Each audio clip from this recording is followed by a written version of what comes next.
When it comes to race, people oftentimes just want to avoid it because now we have to deal with some deep-rooted stuff from a historical perspective that has happened in this country that we have not addressed. We just haven't, in an honest and genuine way, have dealt with the fact that this country was founded on the idea of enslaving one group of people and the genocide of another group of people. I think there's folks that look at it and go, well, I didn't do that. I didn't own slaves. I didn't cause that kind of harm, so it can't be me. So I absolve myself of that.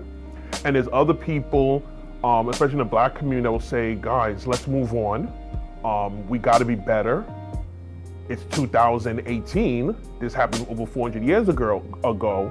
And so I hear that conversation and a lot of people saying that, like, just move on. I do not believe we can move on, truly move on, authentically move on until we have these critical and courageous conversations, especially about race in this country. The student population has shifted greatly in the past decade, and the teacher staff population has not moved with that shift. So that's a conversation that is definitely happening in a lot of New York City schools. What does it mean when we're talking about predominantly white teachers and staff and leadership, educating students of color? The work really centers on anyone that has contact and influence over our kids. So we predominantly partner with individual schools and districts. Right? We're not asking sort of narrow questions specifically about curriculum and instruction. We're asking about practices and interactions and relationships that impact all of our community members on a daily basis. I believe that our educational system is what defines what our future and our society is going to be. But when you're spending 8 to 10 hours together in a place, that is just a tremendous opportunity for 13 years at least of your life. You're going through that every day for 180 to 220 days a year. That is the perfect place for you to mold and create and nurture. I think there's a big range in the work that we do because we encounter folks who are entering this work at a variety of stages. So there are some folks who have yet to build what I will call a set of racial literacy muscles at all.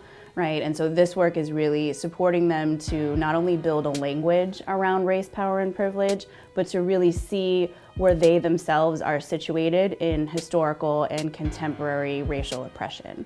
What that means is they have to focus a bit on their racial identities. But I would say overall, what the real goal of my work is not to just come in and support someone in understanding that we each have biases, that we each have prejudices, but to understand that those biases and prejudices are connected to a larger system. And that system either advantages or disadvantages you individually based on who you are. We really started learning more about what we call the neuroscience of the brain, implicit bias. These unconscious ideas and thoughts that we have that may not surface but manifest themselves in the way we operate and the way we behave.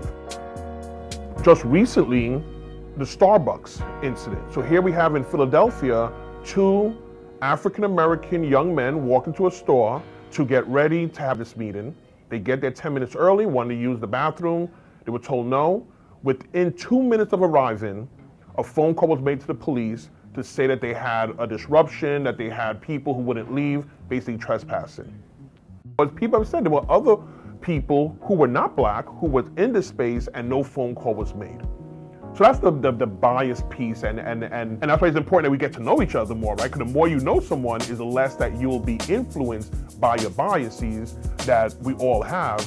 But truly, or genuinely, authentically, the relationship piece is key for this work to be done. If not, we're going to be dealing with the other side, which is going to be the structural and institutional racism that does come out as a byproduct of our biases. It's been interesting. I would hear people saying, oh, the system's not working, the system is broken, oh, we got to, well, the system doesn't allow me to do this. And I've realized that that's a cop-out. I was using the analogy of the window versus the mirror. So a window view is you look outside and say, oh, the problem is out there. Those people, they're lazy, or they're in jail, or poverty. People want to find reasons to assuage their own guilt or to understand what's going on. You got to darken that window and make it a mirror. You got to look to yourself and say, what am I doing to contribute? I've continued to say this system is about us. If people begin to change, a paradigm shift occurs where people will say, wait a minute, if I want to truly see change, there's something that I need to do and not look for others, that we'll begin to mobilize in a different way. We better do good work with the educational system, because that is what our future is going to be. We're molding and creating that every day.